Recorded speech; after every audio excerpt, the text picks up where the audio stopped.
this moment. I literally just don't know if I'm strong enough of a person to let my guard down and then to weather a hard moment. One of, I think, the outcomes of my dad not being around and him not seeing me and reflecting me is I didn't believe I could do things. My name is Figs O'Sullivan. And I'm Teale O'Sullivan. We're emotionally focused couples therapists, and we're a couple. In an act of sheer bravery or foolishness, we're sharing our own couples therapy sessions with the world. Watch or listen to us fight, cry, laugh, and repair. Then grow in your relationships along with us through the insight we share as couples therapists. There's a little kid inside of each of us just reaching out for love and connection. Let's begin to reach back out to each other. Welcome home. This is Come Here to Me.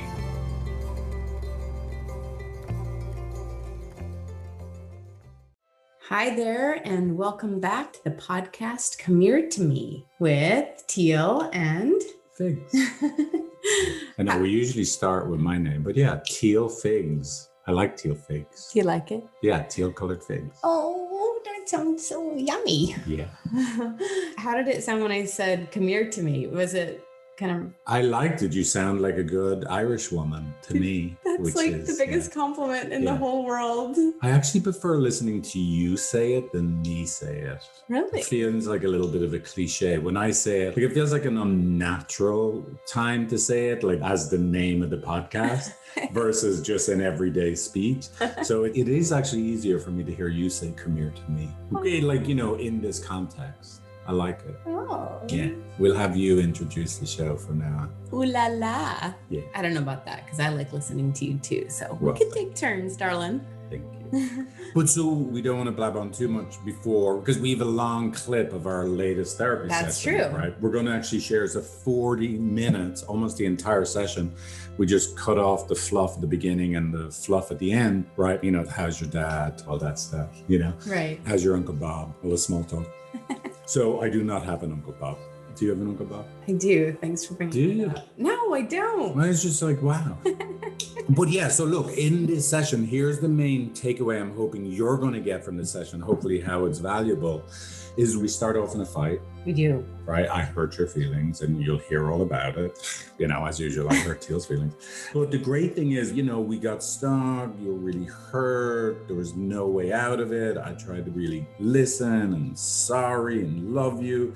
But what I love about this is it became very, very clear that what was really, really needed was my pain. And this is a key thing, we're always trying to help clients with is it's not actually the best course of action just to work on trying to immediately make things better, because actually what makes things better is where both of you are hurting.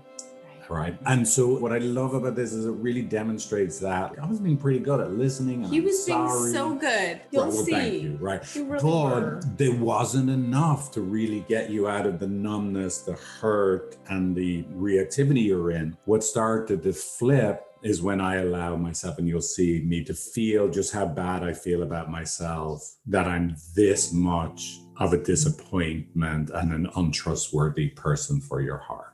Absolutely. And I like to call that in this moment, I needed a blood sacrifice. Blood sacrifice, that's funny. Right. No, but it really, you guys, I felt numb, which is pretty rare for me, but I just hit this really deep place because Figs and I have been doing so good, in part because of these incredible therapy sessions and in part because of these podcasts where we do this really kind of extra process. It's been really amazing for us. And so we were feeling so connected. We had this hard moment. And then there Figs was trying to get back into connection. And I was just like a desert. You couldn't touch me with your beautiful apologies and reflections back. And I started to, and then it hurt. And it happened slowly over time. Right. Yeah, and couldn't tell. It's not like when I'm hurt, as you guys will know, I ugly cry. So there I am crying. Now we don't hear that or see that from Figs. But one of the things I'm really gaining from these sessions is the subtlety, but the powerful ways that you express your like devastation. Right. It is a blood sacrifice. You are hurting there, right?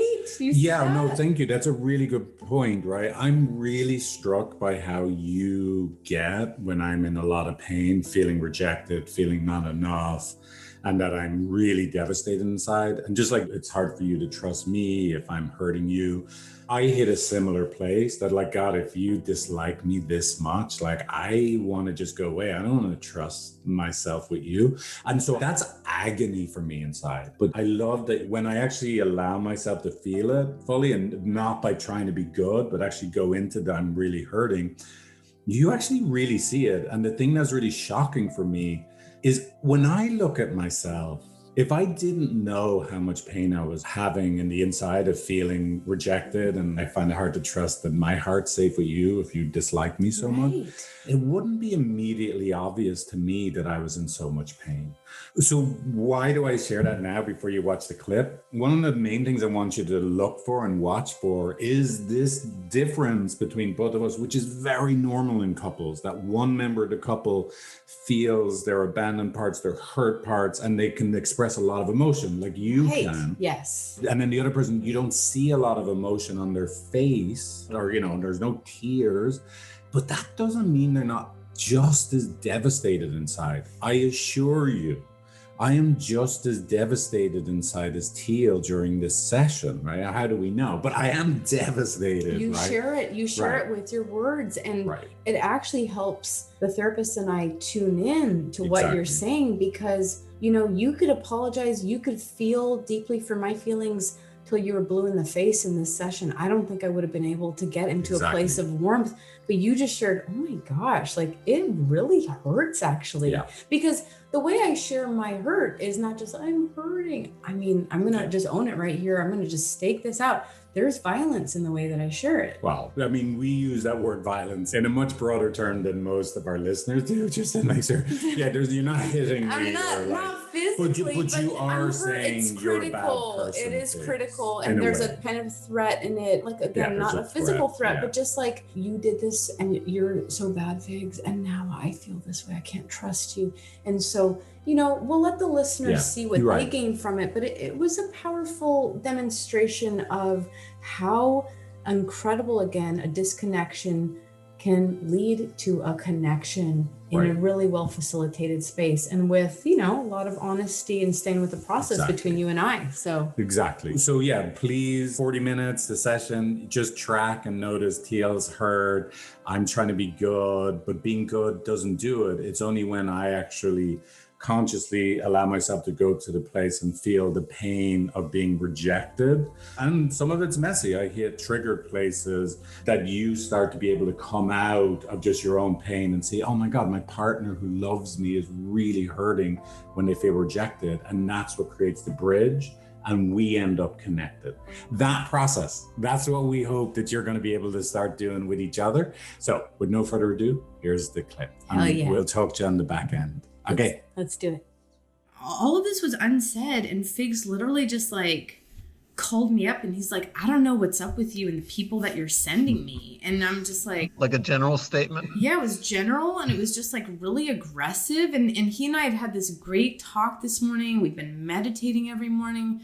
We had this great experience in this presentation that we gave. I'm feeling really connected with Figs and excited about this potential. I'm disappointed too. And then I get to be, dug into. And I really fucking hate connecting and then disconnecting. It feels really unfair to me. Right. Mm-hmm. Yeah, I hear you. I'm sorry. Just stay with that, Teale, for a minute. You just felt really blindsided in a way, or?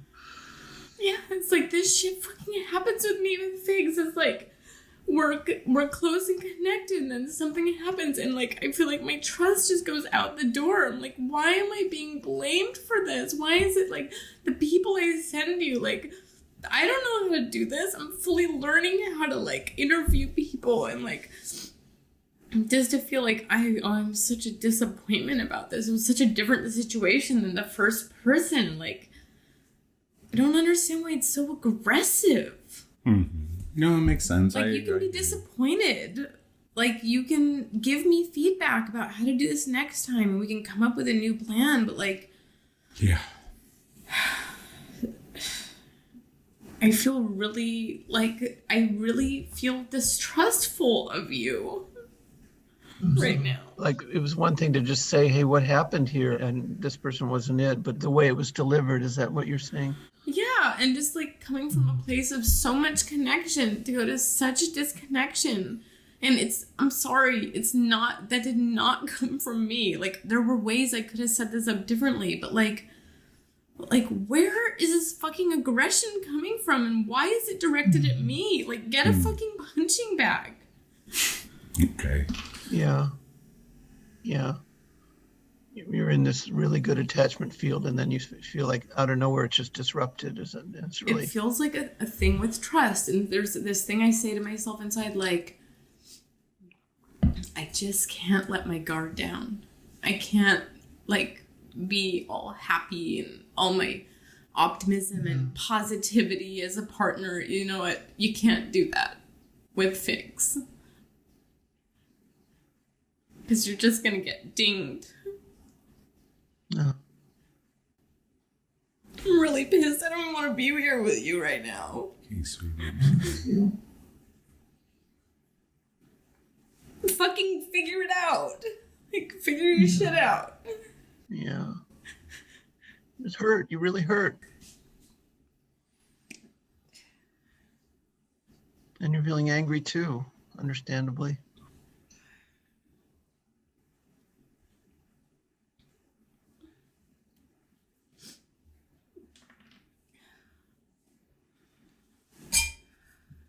What do you want to say to me? Um, I'm going to get a Kleenex. okay. So you said maybe I could reflect back what I heard you say. Okay. You know, it's just that, you know, that this is new to you. This isn't something that you know how to do. You're doing the best you can about how to interview people or who's right, who's wrong. And it's a completely different situation to the last time someone wasn't a good fit. And like, if I had to come to you and just said, hey, that wasn't a good fit, like, you know, you would have been, oh, I'm sorry. Wow, I'm really surprised. But because I was so aggressive with you and disappointed in you about it, it's really, really hurt you, and it's left you feeling it's very hard for you to trust me, that it's safe for you to be your joyful, optimistic self. And it was really, really hard to go from a place where we felt so connected to each other to then very suddenly being disconnected. And you're really sad and upset, and you're also really angry with me, and you think that I need to just sort my shit out and get a punching bag and all of that kind of stuff. Teale, how did that feel to have him reflect that? Do you feel like he's got it? Yeah, I don't feel better. No, I know. I just want to know that you felt at least understood in this, what you said. Yeah, I just feel like now he's mad at me. You feel like he's mad at you now? Still? I just don't know how to get back connected, and I really don't like that this happened. Yeah. Do you want to ask him if he's mad at you? Still? I don't want to look at it. I'm not mad at you, sweetie. I know you're angry at me, but I'm really sorry. It makes sense that your feelings are hurt. I'm sorry. I'm not mad at you. I feel bad that I hurt you so much, but I'm not mad at you. I just feel like, you know what, I just feel like you might want just someone else that's more functional and, like, better. And oh my God, Teale. Teale, come on, sweetie. You are so functional. Really. I know, but, like, I just feel like all the things that I do wrong, it's like, I just really feel like you see me as, like, a failure, like a dysfunctional person. Right. Well, I don't, but I hear that's how you feel, and I can see how sad you are.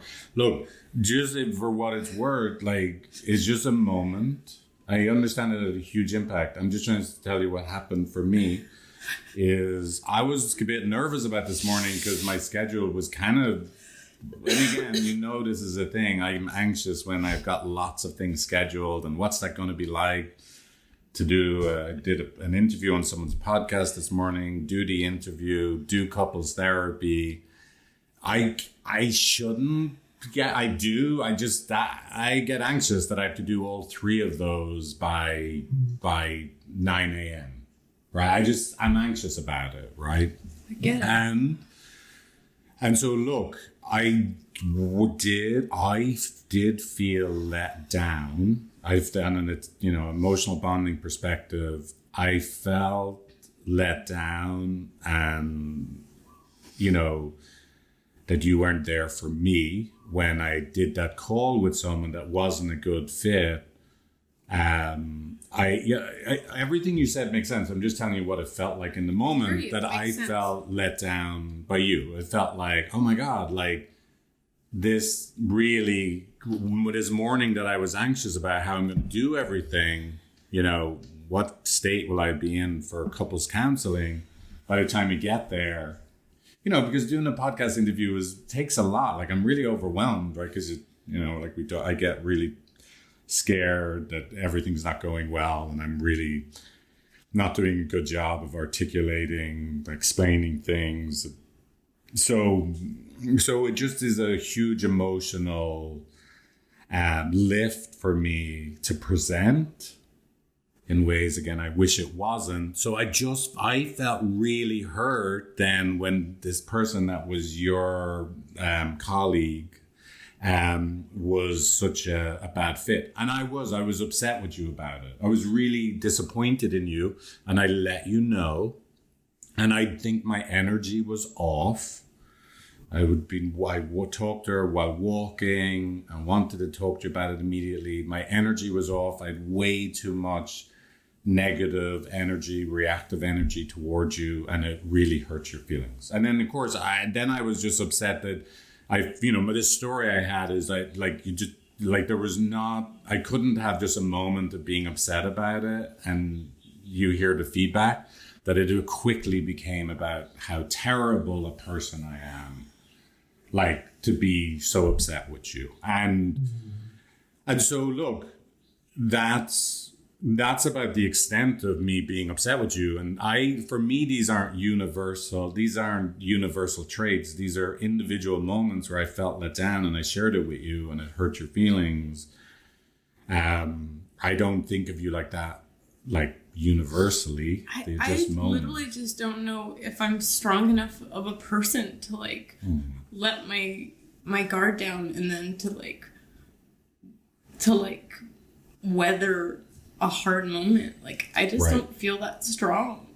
Teale, does that happen a fair amount of times that you feel this?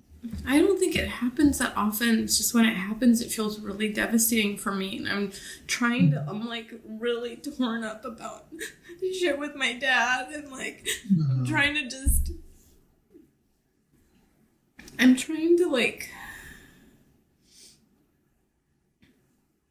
I'm trying to follow inside, where, how I feel broken, how I feel hurt, and I just feel like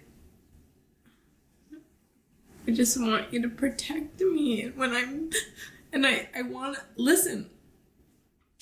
I am strong enough to hear that you're disappointed. Mm-hmm. I can make changes, mm-hmm. and I don't always do things right, and I can make shifts. I'm ready to do that in the relationship and with who I am as a business person. And I don't know why it just touches something so deep for me. When you got so mad, it just really touched something for me. Right. Yeah. I'm sorry. It makes sense. I mean, I understand that in the sense that Figs has been so supportive of you and held you about your struggling with your father and so on. And then he becomes that reparative person in your life. And then he has that, uncontrolled action that feels hard to trust. It's a very, very delicate place for you. Yeah, exactly. And I do hear you saying that you have room for Figs to be disappointed. It's just that it sounds like the delivery is really everything. And I might add the lack of communication between the two of you about this person, ahead of time. Yeah, that's a good point. I mean, I thought I even read back when I forwarded you her email to me. I said, she was great 6 years ago. I don't know where she's at now. Mm-hmm. Like, I don't know, but I guess I should have done this differently. And, I heard you just say like how you wanted just a moment to be frustrated and that you're acknowledging your energy was off and that you felt really overwhelmed by this morning, which all of that totally makes sense. And it's okay for energy to be off. it's hard for me when I'm the person at the other end of it. I understand. I'm sorry. I wish I wasn't as mad at you about it in the moment. I mean, I wish I wasn't as mad about you at all, but like I get just the way I spoke to you in that moment, I understand that it was, that it totally makes sense. It really hurt. I'm sorry. Okay, thank you. And yeah, I know everything's not okay, but I'm sorry. That's okay. If it's okay, just for a little bit of context, like, again, I'm not saying that this makes anything right. It's just like to describe, some inner working model in me. For whatever reason, let me just to try and explain it. I remember I was talking to a client recently and they were telling me about they need to feel like they understand everything and they're included in everything, or else they don't feel safe. They can't trust their partner. And they couldn't imagine anyone being any different than that. And I'm like, well, shit, I'm different than that. I'm the opposite. I have this deep longing that, and I know this happens. I'm just talking about an internal working model. You do stuff without me all the time. It doesn't mean that it doesn't happen. But I have some internal working model where I feel like I have to be involved in everything. And what makes me feel most loved and cared for is when someone does something and I don't have to be involved in it. If there's a project that needs to be done, that could get done without my input, without me having to talk it through, without me having to check it. That for me is, oh my God, I feel so loved and taken care of. And do you feel that with Teale? I do, but because I feel that with Teale, I also feel in the moments that it's not, it's not a fixed state. Right. I feel that with Teale, oh my God, thank you so much for going and doing the grocery. Thank you for making dinner. Thank you so much for handling, she's the primary person that talks to all the therapists or employees about everything other than practical stuff. Thank you. I feel really grateful. But it also means that there are just moments where I feel the opposite, that I feel oh my God, listen, I didn't read the emails. I'm just praying that I'm going to do a phone call and talk to this person. I'm just constantly hoping I can rely on other people to do stuff without me. A lot of my work as a professional has been to undo some of that.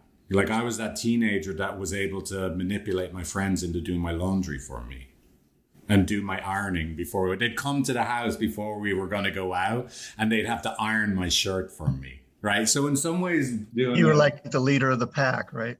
Well, I was certainly, in my own mind. Right. But I also would, if I had a chance to ask someone else to do something, rather than do it myself, I would ask someone else to do something.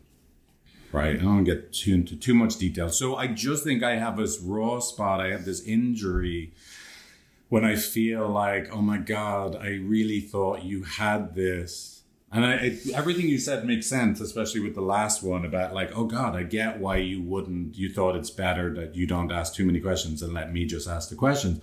But in the moment when I was hurt, it was because I was feeling like I really thought you had this part of it. And then I just felt really like, oh my God, like you weren't there for me.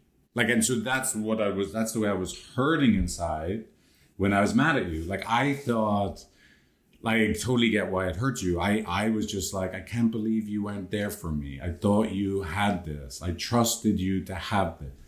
Again, I'm not saying that matches with reality. I'm just saying that's the internal world I was in that moment that led to me being that disappointed in you, right? Because anyway, I hope that helps. Do you want a reflection on that, or do you think that got across okay? Well, I don't know if it came. I don't know whether even if she was able to reflect it, if it came across, it doesn't matter. Okay, but you said something, Figs, that there's something you've been working back from about this. What is that? Well,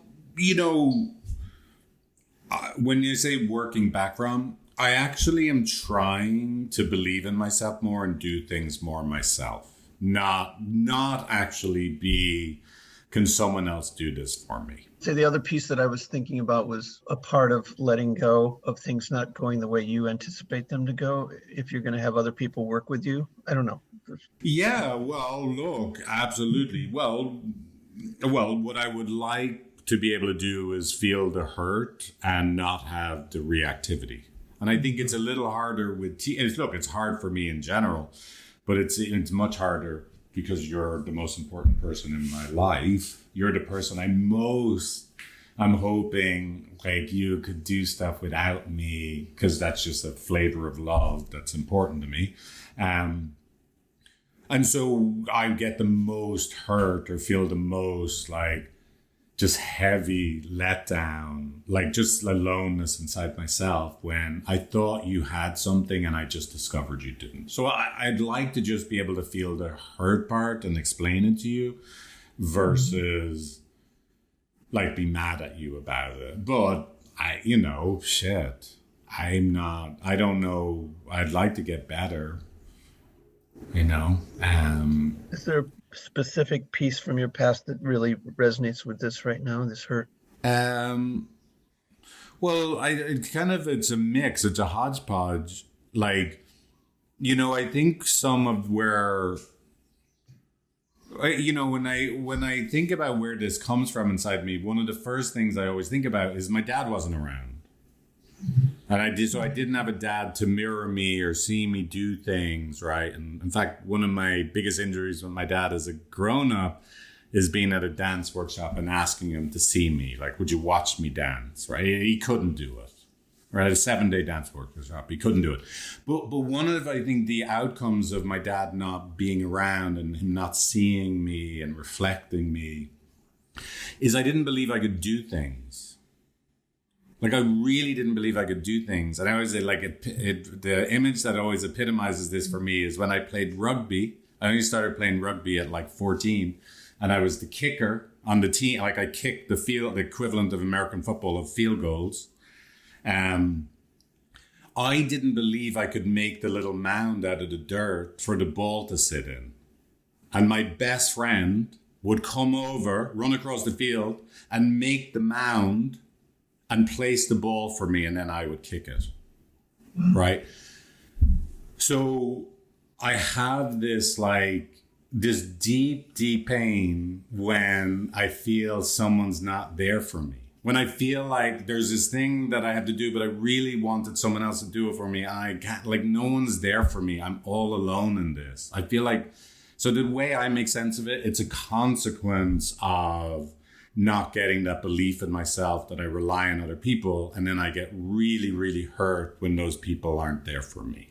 Even though over the years you've been extremely accomplished and know that you can do a lot of things, it's still this hurt of someone. It's a relational thing. Exactly. The hurt still remains. But again, I consciously went, I am going to start a bigger business in order to reparent myself. I'm going to learn how to do things myself, even though I still, to this day, I'm always looking for, I still have that part that I'm looking for the perfect marketing person or the perfect and getting disappointed or, so it's still in there. But that, I think that is, look, that's just in a moment where, everything kind of collapses in on this one, all that emotional baggage collapses in on this one moment or on the phone with someone. I really thought you'd already qualified this person for me to talk to them. I really relied on you and I feel so let down. I feel so hurt. I'm so alone. And it touches this really deep sadness inside me. And then I think I'm explaining to Teale, I can't believe that that's what happened. And of course, my energy is off and I'm really angry and I've really hurt her feelings. And now, of course, I feel terrible I'm not mad at you. I just feel really bad about myself. Anyway, I don't want to spend too much longer talking about myself, but that's the kind of the way I understand where and why my energy, or I would seem so angry in that moment. Why are you listening? That's how much honey you put in your tea. Well, no, I probably didn't stir it properly. That's just the end. I always have it. It always is just stuck on the end. Literally like half a cup of tea with like pure honey. That's why the end it's too much. That's not the end. That's half a cup of tea. Okay, I'm worried about your eyesight. I think what you're saying is that if you can stay in touch with the hurt and the deep hurt, then you can maybe be conscious enough not to have that delivery, that energy. Yeah, I mean, if I could piece all that together, that's what happened. I felt like, look, I just have this deeper wound, feeling like I really hope that someone else is there for me. I can rely on other people. And I felt like this was something. I had a story that I was living inside the story without even realizing it, that I was relying on you to do this work for me. And now I just discovered it wasn't done. And I'm really upset with you. You let me down, right?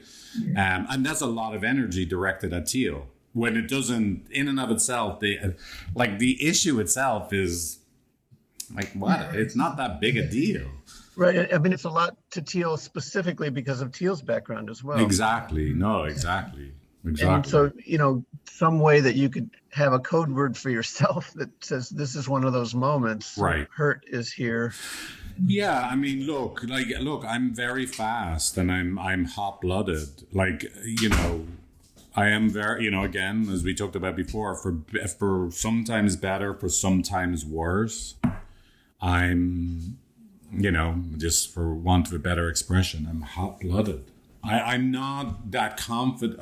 Look, I'm always going to work on being better, but I'm not that confident I'm going to catch my reactivity before it launches. No, again, that means I'll stand up for people, whether it serves me or not, I guess just knowing though, like that I think hot-blooded is one thing. I think that that can be seen as a really positive thing. And I hear you. It makes total sense that you just really want to be able to rely on me for things and that you felt, really alone. And I literally don't know what to do. I don't know what to do because it really, really traumatizes me. I feel really distrustful, and I really just say I think I need to set myself up in this relationship in a different way than I'm doing it, that I can't be this vulnerable and open-hearted if there's going to be moments where I can feel so hurt. Yeah, that's what I start to problem solve in my head. Is there a way that you can access another part of you that can take care of yourself in the wake of that? Please don't talk to me like this. Please, let's think about how you're talking to me right now. Some part of you that could say that. I mean, I just don't think Figs is gonna. He's not. I am saying things like that. He's not. There's nothing that I can say to have him stop and slow down. And I think it's. I just feel both of our traumas, and I just notice how locked in those moments that you can't. There's no way for you to slow down that angry burst of you're not here for me. And there's no way for me to I mean, I guess we work on the repair right now, but I guess I'm just trying to say, like, there's something inside that feels really damaged in this moment. Right. I feel really numb. I feel like I just, and I heard you apologize, and it does touch me. It helps me. I don't know what to do right now. And I feel really tired and You don't sad. really want to look at him, or you don't want to hold his hand or do anything right now. I'm just really in my own shit, you guys. Like, I'm in a really dark place. Yeah. Sorry. I just have my own shit to work on, I think, and just have to get stronger. Would it help for us to hear more about the pain right now, describing it? I don't know. I don't even know. I don't even want to talk right now. Okay. Is there anything I can do for you right now? I think maybe I just need some touch. Like, I need you to help get me out of this place. Like, hug me. That's what I want there. Yeah, that's so good. Oh.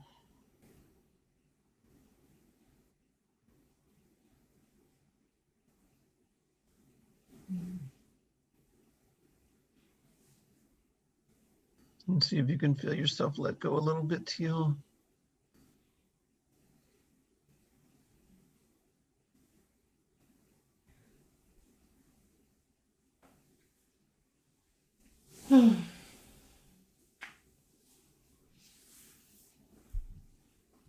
What? Just looking at you, like, hopefully, like, open-heartedly. I mean, I don't even open heart. well, I was just trying to look at you like I'm like here. I'm here. I'm not mad at you. I love you. I'm sorry. What's happening, Teale? I don't know. I don't know if I can get out of this place, guys, to be honest. Like, I think maybe we should just move on. Like, Well, let's talk about something else. Well, let's, if it's okay, maybe, look, again, this might make you more mad or it could help. I usually, like, it totally makes sense that you're really sad and you're really upset. And when you talk about it and you feel like you're describing yourself, like, part of me obviously hears, and I feel a lot of love and empathy for you, and I want to be there for you. But there's another part, I hear it as just a huge rejection, right? Like, it sounds like I can't be with someone like you. You're such a terrible husband and partner, Figs. Like, it's just, like, I have to fight, like, letting those words be what I sink into, and then how I would respond to that, right? And how I'd respond to that is like, okay, well, that's fine. I'll go away. Like, if I'm such a terrible person, I won't come towards you and try and hug you. I'll go away. Like you're right. I'm terrible. I'm damaged. I'll just pull away.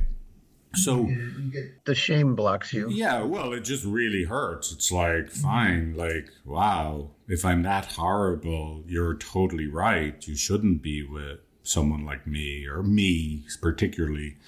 So it really hurts, right? When you're hurt and you're in this is what's happened to me and this is what you did to me and you're so terrible. I can't trust you.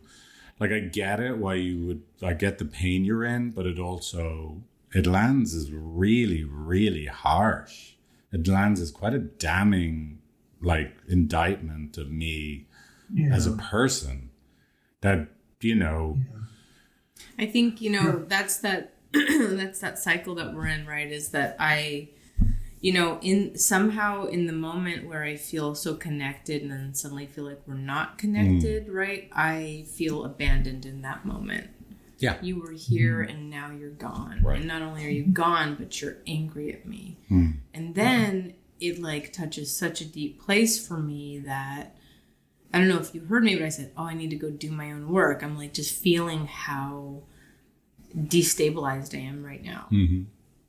And that comes out like I can't be, like, with someone like you, right? Or you're just not a safe person, and it totally makes sense that you start to feel really hurt and rejected. Right. And that how that can come across in a more escalated part of our fight. I think we actually talked about this last session is like, you know, fine, I'll go. Or go. I mean, obviously it's more aggressive when we're like in a more escalated part. But Right. that really hurts you. And, you know, that's the only thing that I start to feel like it, like, you know, touches the place that can feel so numb is I see that that's my reactivity. And that my reactivity really hurts you. Right. And that you start to have, you know, feel like, Yeah. I'm going to walk away from you. And I can see you're in it right now as I'm looking at you. Yeah. Yeah. Like I don't feel a huge amount of trust for you. Like, I mean, here's the story I can have. And I understand we're both hurting right now, right? That like, look, and I'm just saying this is the story again. I'm not saying it's true. I could be hurt and be reactive with you for a few seconds. I can say sorry and be ready to repair. But then I now am going to have to live in for a prolonged period of time that I'm just this terrible, awful person. You have been wronged and hurt, and I'm a terrible person. Like for just a long time. And I have to go along with that. Mm-hmm. Well, how long has this been? What's that? I mean, you're saying it's, I think. Well, it's from the moment I was disappointed in you, whatever that was, an hour ago. That it felt. Yeah. Now it just feels like I can't get out of it, and so you kind of have to go along with you being this terrible person, right. And I'm like gonna reject you. But my reactivity, and I know this isn't a fair way to think of it, but this is one of the things. My reactivity is seconds. And you're like, it's seconds of me being mad, and then I see you're upset, and I'm like, oh, for fuck's sake, I messed up. But you're now, there's no way back now, because you're the wronged one, the hurt one, and I'm a horrible, terrible person that is untrustworthy. Even if we do the ratio, it's just like, it's 100 times longer. Mm-hmm. Right. Yeah, I mean, I think what I'm hearing, you know, I'm trying not to pick up on the reactivity and feel my own shit come up, but what I'm hearing is that it feels really excruciating, and that it feels like it's a long time, and the voice in your head is, you know, and what you've heard from my voice is like really threatening, and that it feels like an eternity. Yeah. It does feel very, very threatening, right? The repair is not coming.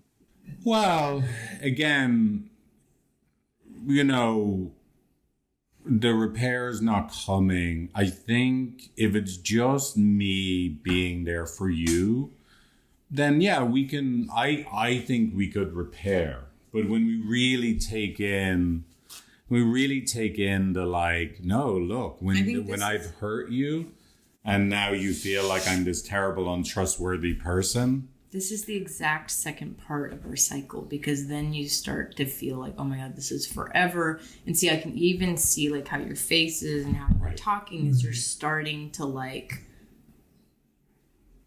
collapse into like your aloneness and you're rejected. Right. And I can start to feel like, wait, come back. Right.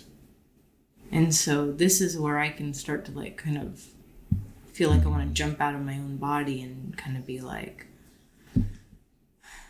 hold on, you know? Right. Because I think, and I guess it's the only thing that can take me out of feeling my hurt is to see how hurt you are. Right. Yeah. No, absolutely. And look, I get it all. And yeah, just like you were saying, I get it. Right. And just like you were saying, it's very hard for you to get over, like, I was mad at you and I was disappointed in you and a very aggressive energy. When you tell me I'm a terrible person, I know this is the work. It's very hard for me to recover from. Like, it's not, it's a place, you know, it's just a place that it's not a place that I willingly want to recover from. I don't even want to recover from. I get it. I see and can hear what I've seen so many times before, and that I get really concerned about it, and I start to feel really scared. And so there's a choice point for me at this point in our cycle where I can either dig in and say, well, hold on, I actually didn't get that much time once you said that you're sorry to feel my feelings of how much that hurt and where that touches my trauma. Right. And yet it's so much even more terrifying for me now to feel like you're going down and you're not going to come back. So this is the choice, the choice point for me is where I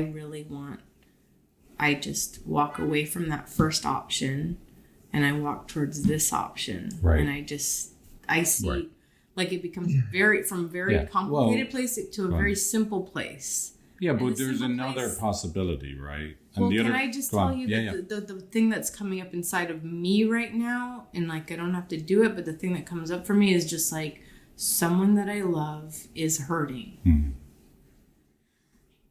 And I feel like I'm responsible. Right. And so I want to reach towards you and make it better. And I can see like a lot of trauma coming up for you right now. And I think that that's like impossible to just be like, oh, you know what, I'm going to go work on my own trauma right now.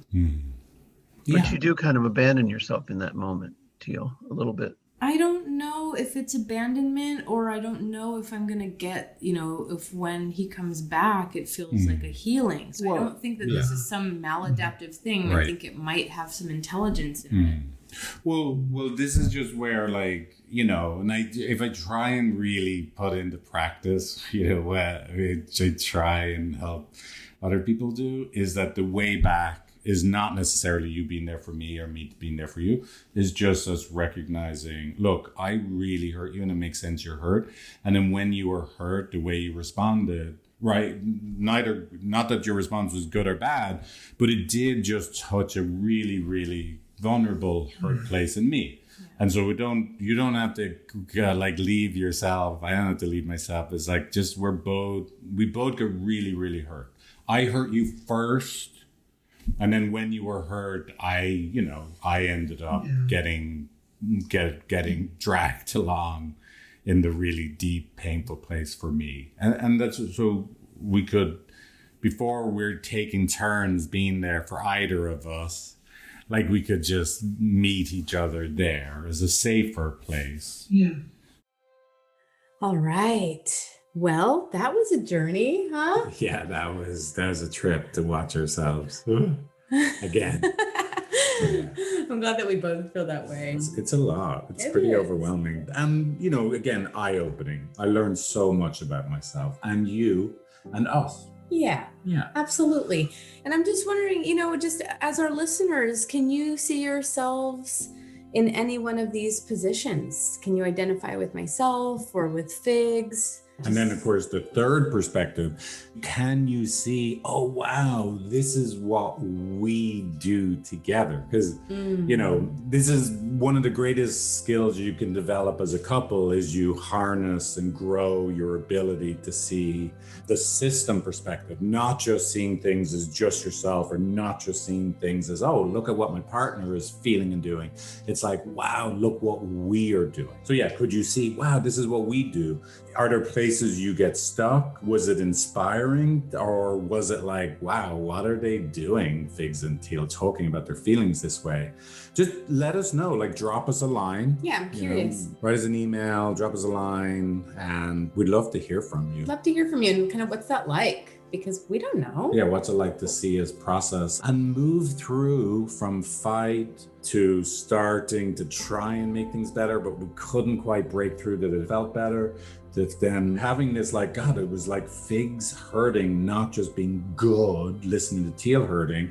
It was Figs's pain in being part of the process that actually opened the bridge where we ended up then feeling more connected because we could actually see and love each other's vulnerable little ones. Yeah. Okay, I cannot emphasize enough. That's more important to be able to do as a couple than you just being nice to each other all the time. It really works and it's really deep. I was rewatching and looking at the way that I was looking at you and the way that we hugged, and I'm just like, oh my gosh, like that felt like a developmental leap for us. So yeah, it's amazing the difference in our faces, like, you know, at the end, you know, just how much softer and more connected we felt to each other. I'm kind of feeling that way with you right now, just thinking about it. I'm starting to get a little rub. Not sure where this is gonna go. We better end this episode. Okay. See you next time. Bye, guys. Bye.